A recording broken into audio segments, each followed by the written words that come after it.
Hi hello అందరికీ welcome to Telangana పిల్ల YouTube blogs. అందరూ ఎట్లున్నారు? మంచిగా ఉన్నారా? ఈరోజు మనం స్పైసీ చికెన్ కర్రీ తయారు చేసుకుందాం. ముందుగా ప్యాన్ పెట్టి ఆయిల్ వేసి అందులో లవంగాలు, చెక్క, యాలకులు, బగారాకు, ఇంకా మసాలా దినుసులు అన్నీ వేయాలి. తర్వాత పచ్చిమిర్చి వేయాలి. పచ్చిమిర్చి ఒక 4 సరిపోతాయి. అవి సన్నగా కట్ చేసుకొని పచ్చిమిర్చి వేయాలి. తర్వాత ఆనియన్ వేసేయాలి. ఆనియన్ కూడా మనం చిన్నగా చాప్ చేసుకోవాలి. ఒకవేళ చాపర్ ఉన్నట్టయితే చాపర్ తోటి కట్ చేసుకోవాలి.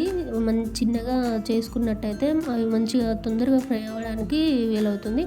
అండ్ ఏంటంటే ఒక టిప్ ఏంటంటే ఇక్కడ మనం సాల్ట్ వేసుకోవాలి. ఈ ఆనియన్స్లో సాల్ట్ వేసుకుంటే మనకి ఫాస్ట్గా ఫ్రై అయిపోతుంది. ఆనియన్ అనేది సన్నగా కట్ చేసుకొని ఉప్పు వేసుకుంటే అంతే, అది మనకు ఫాస్ట్గా ఫ్రై అయిపోతుంది. ఆనియన్స్ అనేది ఆయిల్లో మంచిగా గోల్డెన్ బ్రౌన్ కలర్ వస్తుంది.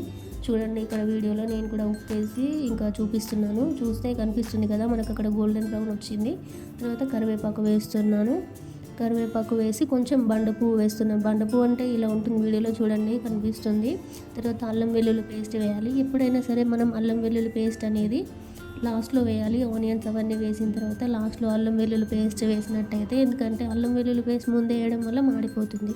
సో అందుకని మనం అల్లం వెల్లుల్లి పేస్ట్ అనేది తర్వాత వేయాలి. అండ్ పసుపు కూడా అంతే, అల్లం వెల్లుల్లి పేస్ట్ అండ్ పసుపు ఒకేసారి వేయాలి మనం.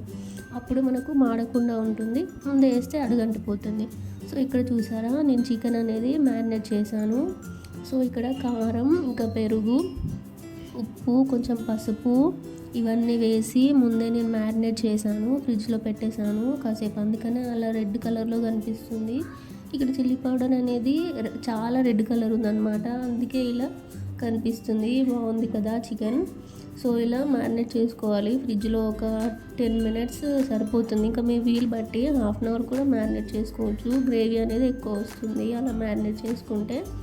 సో అలా 10 మినిట్స్ అట్లా మ్యారినేట్ చేసిన చికెన్ని తీసుకొని నేను ఫ్రై చేసిన ఆనియన్స్లో అందులో వేసేసి మొత్తం నీట్గా మిక్స్ చేశాను అనమాట. దాని తర్వాత ఒక 1 టమాటో సరిపోతుంది మనకు అక్కడ. ఆ 1 టమాటో మంచిగా చిన్నగా పీసెస్గా కట్ చేసుకొని ఉడుకుతున్న చికెన్లో వేసేయాలన్నమాట. తర్వాత క్యాప్ పెట్టుకుంటే మనకు అది మొత్తం మగ్గుతుంది. ఇలా కనిపిస్తుంది. సో అది మనకు టమాటో అనేది కనపడకుండా పోతుంది, అందులో మిక్స్ అయిపోతుంది. సో ఇక్కడ మ్యారినేట్ చేశాను కదా, అందులో మనకి ప్లేట్ ఉంటుంది కదా, మ్యారినేట్ చేసిన చికెన్లో కొన్ని వాటర్ వేసి, మ్యారినేట్ చేసిన ప్లేట్లో వాటర్ వేసి అది ఇందులో వేస్తే టేస్ట్ అనేది కొంచెం ఇంకెక్కువ వస్తుంది అనమాట. సో ఇక్కడ నేను ధనియాల పొడి వేస్తున్నాను. ధనియాల పొడి, దాని తర్వాత నేను మసాలా కూడా వేస్తున్నాను. మసాలా అనేది మనం అప్పటికప్పుడు ప్రిపేర్ చేసుకున్నట్టయితే టేస్ట్ అనేది బాగుంటుంది. సో ఇక్కడ నేను కొత్తిమీరతో గార్నిష్ చేసుకుంటున్నాను. చూడండి, పీసెస్ అనేవి ఉడికిపోయాయి, కొత్తిమీరతో గార్నిష్ చేశాను. సో మనకు స్పైసీ చికెన్ కర్రీ రెడీ అయిపోయింది. సో ఇక మనం సర్వ్ చేసుకోవడమే, అంతే. So thank you for watching. Subscribe to Telangana పిల్ల యూట్యూబ్ బ్లాగ్స్. మరిన్ని అప్డేట్ కోసం ఛానల్ని సబ్స్క్రైబ్ చేసుకోండి. ఓకే, మరి మరో వీడియోలో మళ్ళీ కలుసుకుందాం. Okay, until then bye bye, take care, see you.